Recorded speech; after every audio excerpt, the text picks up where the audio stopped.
तो सीटिंग जज का बयान आया है, कठमुल्ला शब्द का यूज किया है, इस पे क्या बोलेंगे आप? अब इसमें बोलने के लिए रह क्या गया है। अब मतलब अब ये देखिए कि कैसी जगह से आवाज़ उठ रही है इस तरीके की कि अब इसमें बोलने के लिए रह क्या गया है। अभी हम एक मानते हैं कि देश के अंदर 2-3 प्रणाली हैं, कार्य प्रणाली हो या कानून प्रणाली हो।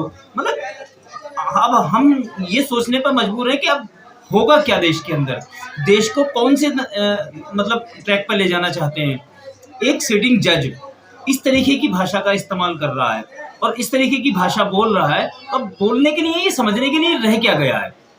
लोगों को ये उम्मीद रहती है कि अगर जो मुझे कोई मारेगा तो मैं पुलिस में शिकायत करूंगा उसकी और पुलिस उसको देखेगी।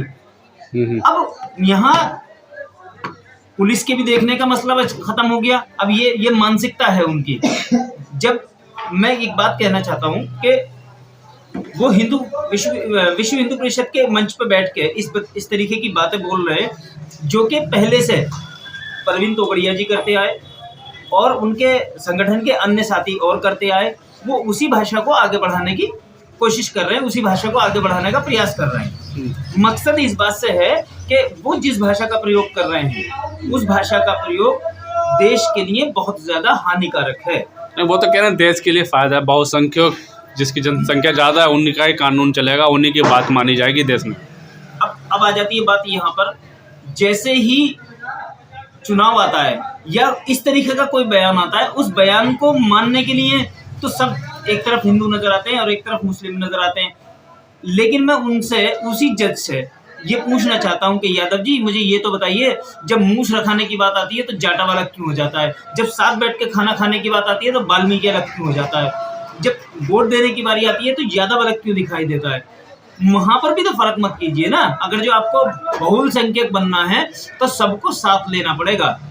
ये हमारे यहाँ है, ये हमारे यहाँ सिखाया जाता है कि जिस सफ में मैं खड़ा हूँ उसी सफ में खड़ा होगा मेरे साथ में कोई भी।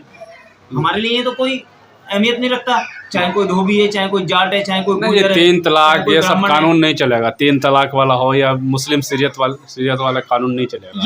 ये बेकार की बातें हैं, ये बेकार की बातें हैं, ये देश को तोड़ने की बातें हैं, ये देश को तोड़ने की बातें हैं। मैं इस बात को बिल्कुल समर्थन नहीं करता हूँ।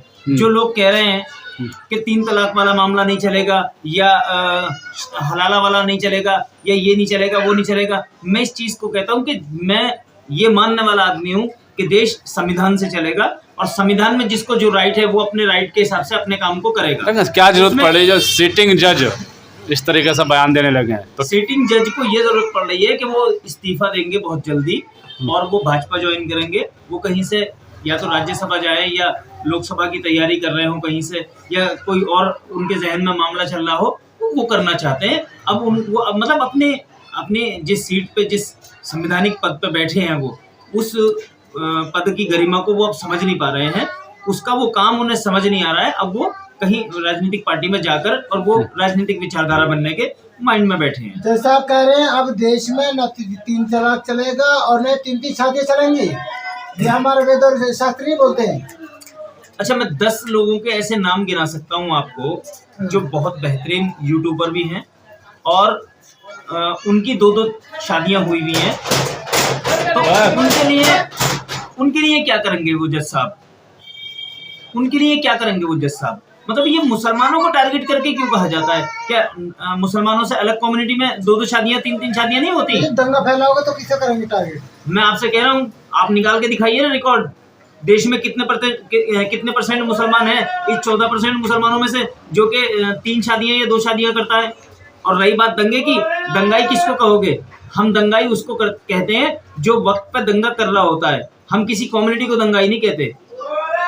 अगर जो किसी कम्युनिटी को दंगाई कहोगे, हर कम्युनिटी का आदमी कहीं ना कहीं देश के आज़ादी के योगदान में रहा है, तो ऐसे किसी की कम्युनिटी को बोलकर हम उन महापुरुषों की बेइज्जती नहीं कर रहे। अगर जो हम किसी सिख को कहेंगे, जैसा कि यहाँ पकड़ा गया था एक सिख समाज का आदमी जो RDX आया था, इतना बड़ा बम कांड हुआ था, उसमें कितने शहीद हुए थे हमारे नौजवान। अगर जो हम सिखों को कहेंगे तो क्या सारे सिखों पे ऑब्जेक्शन नहीं लगेगा? फिर हम शहीद भगत सिंह को कैसे भूल जाएंगे? एक देश एक कानून चलेगा। ये उनका दिमाग चल रहा है एक देश एक कानून नहीं चल रहा है, ये उनका पर्सनल दिमाग चल वोट रहा नहीं है। चलेगा अभी यहाँ पे। अरे भाई मैं बोल तो रहा हूँ, उनके पापा की जागीर थोड़ी है जो वो बदल देंगे। संविधान से देश चलेगा, देश संविधान से ही चलना चाहिए। जब तक संविधान को हम फॉलो नहीं करेंगे, जब तक देश तो क्या कोई भी काम देश के अंदर नहीं होगा। लेकिन पर्सनल लॉ बोर्ड से नहीं चलेगा देश अब। पर्सनल लॉ बोर्ड से चल कब रहा है? पर्सनल लॉ बोर्ड से चल कब रहा है? ये एक तुम नई बात खोद के लेके आए हो कि पर्सनल लॉ बोर्ड से चल रहा है। पर्सनल लॉ बोर्ड से नहीं चल रहा है। अगर पर्सनल लॉ बोर्ड से नहीं चल रहा तो एक देश एक संविधान क्यों नहीं मानते? अरे भाई हम कह तो रहे हैं नहीं चल रहा है पर्सनल लॉ बोर्ड से। पर्सनल लॉ बोर्ड से चलता तो फिर हमारे कानून अलग बने हुए होते। हम संविधान को क्यों मानते? हम कह रहे हैं कि हम संविधान को मानने वाले व्यक्ति हैं और संविधान से देश चल रहा है।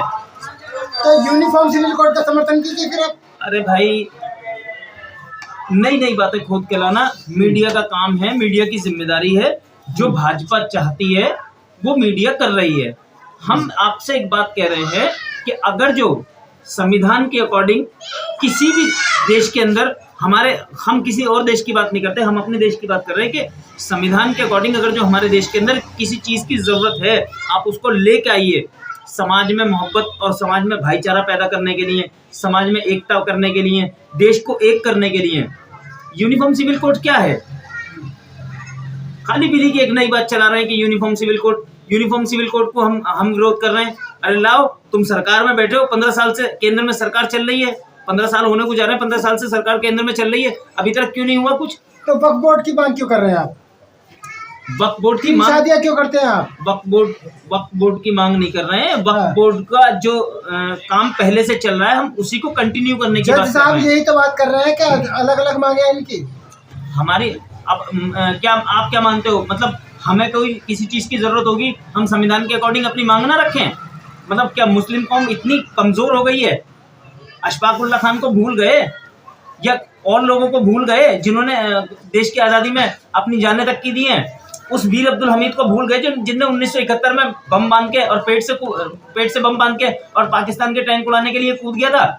आप एक ही आदमी को देखोगे, क्योंकि आपकी नज़रों में जो चश्मा लगा हुआ है, आपकी आंखों पे जो चश्मा लगा हुआ है, वो सिर्फ भाजपा का लगा हुआ है। जो भाजपा दिखाना चाहती है वही देखना चाहते हो आप। संविधान में जो कानून है कि बहुसंख्यकों के आधार पर कोर्ट फैसला करेंगे। फिर वही बात आती है, बहुसंख्यक है क्या? मैंने बोला ना अभी, बहुल संख्यक जब आप अपने आप को गिनते हैं तो बहुल संख्यक में आप उस जाटव को अपने बराबर में कुर्सी दो जिसको मैलमूत्र उठाने के लिए छोड़ रखा है। वाल्मीकि को अपने बराबर में बिठा के खाना खिलाओ। आप उनको पिछड़ी समाज में कैसे धकेल देते हैं? आप उनको अपने घर के बाहर कैसे नहीं आने देते कि भाई वो घर के अंदर आ सकता है? अगर जो कोई जाटव समाज का आदमी, वाल्मीकि समाज का आदमी अपनी बारात घोड़े से निकाल दे तो उसके साथ मार पिटाई हो जाती है। फिर कहते हो हम बहुसंख्यक की बात कर रहे हैं। कौन सा बहुसंख्यक की बात कर रहे हो?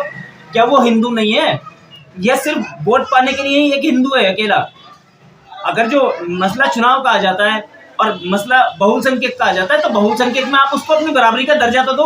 अभी आप अपने समाज के लोगों को ही अपनी बराबरी का दर्जा नहीं दे रहे हो, बनने चले हो आप बहुसंख्यक। जज साहब जिस जाति से आते हैं उनको उनकी जाति के कई लोगों को टारगेट करके मारा गया, तब जज साहब नहीं बोले? क्यों बोलेंगे? जब उन्होंने बोलने के लिए छोड़ रखा है ना, एक 5 फुट का आदमी अखिलेश यादव नाम का, उसको छोड़ रखा है उस बोलने के लिए। वो बोल रहा है उनके हक की लड़ाई लड़ने के लिए, वो खड़ा हुआ है वहां पर। वो क्यों बोलेंगे?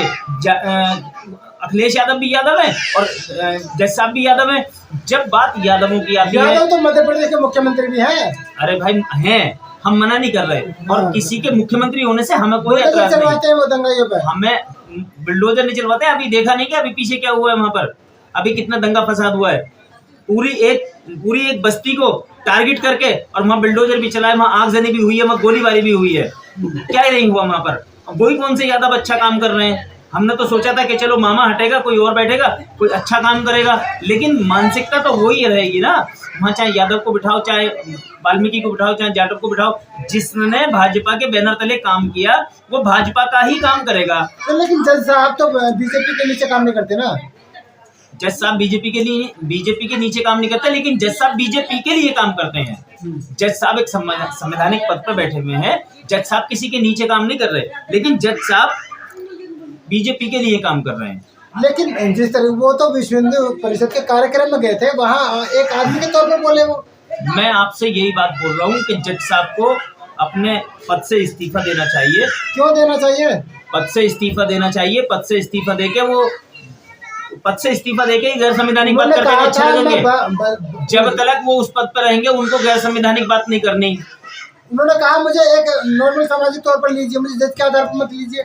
अरे कमाल कर रहे हो, तुम्हारे पास में एक कुर्सी है, इतनी बड़ी कुर्सी है, जो न्यायाधीश कहलाता है खुद को, जो न्यायाधीश अगर जो इस तरीके की बात करेगा तो फिर कौन कहाँ जाएगा? मैं आप पे बजाना शुरू कर दूं, आप यहाँ से जाओगे पुलिस के पास में, मुकदमा दर्ज होगा, वो मुकदमा कहाँ जाएगा? कोर्ट में।